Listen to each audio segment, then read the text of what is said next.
मेघनाद अथवा इंद्रजीत रावण के पुत्र का नाम था। मित्रों, वीडियो पर अंत तक बने रहे और कहानी को गौर से सुनिएगा और चैनल को सब्सक्राइब कर लीजिएगा। तो चलिए कहानी को शुरू करते हैं। अपने पिता की तरह यह भी स्वर्ग विजयी था। इंद्र को परास्त करने के कारण ही ब्रह्मा जी ने इसका नाम इंद्रजीत रखा था। आदिकाल से अब तक यही एकमात्र ऐसा योद्धा है जिसे अतिमहारथी की उपाधि दी गई है। इसका नाम रामायण में इसलिए लिया जाता है क्योंकि इसने राम रावण युद्ध में अहम भूमिका निभाई थी। इसका नाम उन योद्धाओं में लिया जाता है जो कि ब्रह्मांड अस्त्र, वैष्णव अस्त्र तथा पाशुपात अस्त्र के धारक कहे जाते हैं। इसने अपने गुरु शुक्राचार्य के सानिध्य में रहकर तथा त्रिदेवों द्वारा कई अस्त्र शस्त्र एकत्र किए। स्वर्ग में देवताओं को हराकर उनके अस्त्र शस्त्र पर भी अधिकार कर लिया। मेघनाद पितृभक्त पुत्र था। उसे यह पता चलने पर कि राम स्वयं भगवान है, फिर भी उसने पिता का साथ नहीं छोड़ा। मेघनाद की भी पितृभक्ति प्रभु राम के समान अतुलनीय है। जब उसकी मां मंदोदरी ने उसे यह कहा कि इंसान मुक्ति की तरफ अकेले जाता है, तब उसने कहा कि पिता को ठुकराकर अगर मुझे स्वर्ग भी मिले तो मैं ठुकरा दूंगा। पौराणिक कथानुसार लंकापति रावण ने अपनी अपार शक्ति से न केवल देवताओं का राज्य छीन लिया, बल्कि उसने सभी ग्रहों को भी कैद कर लिया था। जब मेघनाद का जन्म होने वाला था, तब रावण ने सभी ग्रहों को उनकी उच्च राशि में स्थापित होने का आदेश दिया। उसके भय से ग्रस्त ग्रहों को भविष्य में घटने वाली घटनाओं को लेकर बड़ी चिंता सताने लगी। पर मेघनाद के जन्म के ठीक पहले शनि देव ने अपनी राशि बदल दी। इस कारण मेघनाद अपराजेय व दीर्घायुवान नहीं हो सका। रावण ने क्रोध में आकर शनि के पैर पर गदा से प्रहार किया। इस कारण शनि की चाल में लंगड़ाहट आ गई। जब मेघनाद का जन्म हुआ तो वह मेघ गर्जन के समान जोर से रोया। इसी से उसका नाम मेघनाद रखा गया। देवताओं के राजा इंद्र को युद्ध में पराजित करने के कारण ही मेघनाद को इंद्रजित कहा गया था। मेघनाद ने युवावस्था में दैत्यों के गुरु शुक्राचार्य की सहायता से सप्तयज्ञ किए थे और शिव के आशीर्वाद से दिव्य रथ, दिव्यास्त्र और तामसी माया प्राप्त की थी।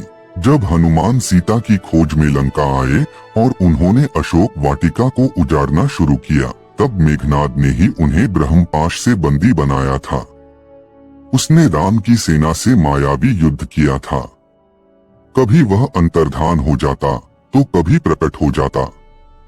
विभीषण ने कुबेर की आज्ञा से गुह्यक जल श्वेत पर्वत से लाकर दिया था, जिससे नेत्र धोकर अदृश्य को भी देखा जा सकता था।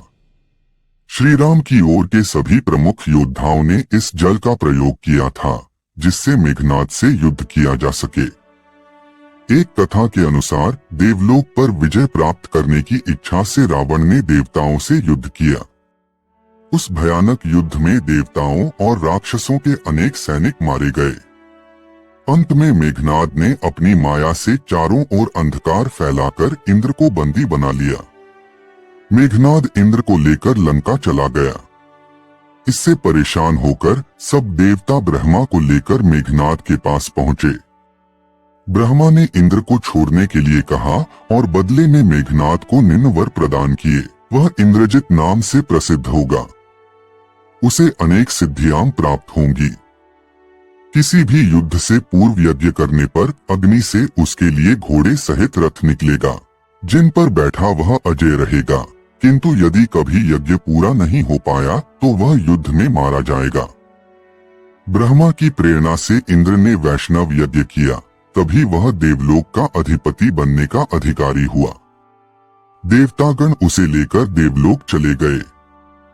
मेघनाद ने निकुंभिला के स्थान पर जाकर अग्निष्टोम, अश्वमेध आदि 7 यज्ञ करके शिव से अनेक वर प्राप्त किए थे। सबसे अंतिम माहेश्वर यज्ञ रह गया था। उन यज्ञों के फलस्वरूप उसे तामसी नामक माया की प्राप्ति हुई थी, जो कभी भी अंधकार फैला सकती थी। साथ ही आकाशगामी दिव्य रथ भी प्राप्त हुआ था। मेघनाद को ब्रह्मा के वरदान से ब्रह्माशिर नाम का अस्त्र और इच्छानुसार चलने वाले घोड़े प्राप्त थे।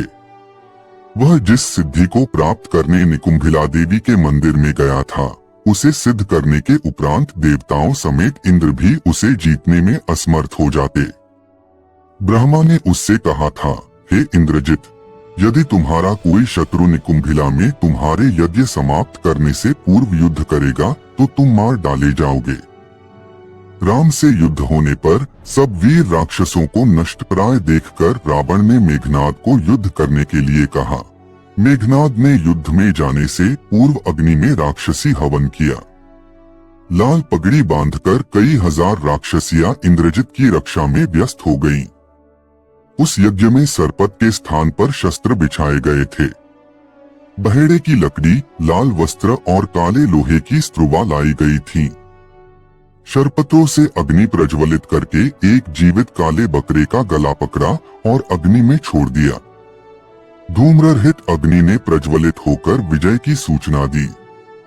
सुवर्ण अग्नि ने स्वयं प्रकट होकर दाहिनी ओर बढ़कर इंद्रजित की दी हुई हवि को स्वीकार किया।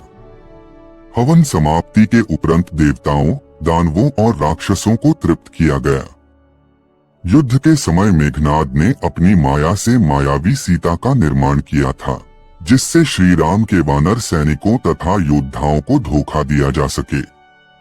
युद्ध में किसी समय मायावी सीता को मरा जानकर हनुमान की आज्ञा से वानरों ने युद्ध बंद कर दिया। मेघनाद निकुंभिला देवी के स्थान पर गया। वहां उसने हवन किया। मांस और रुधिर की आहुति से अग्नि प्रज्वलित हो गई।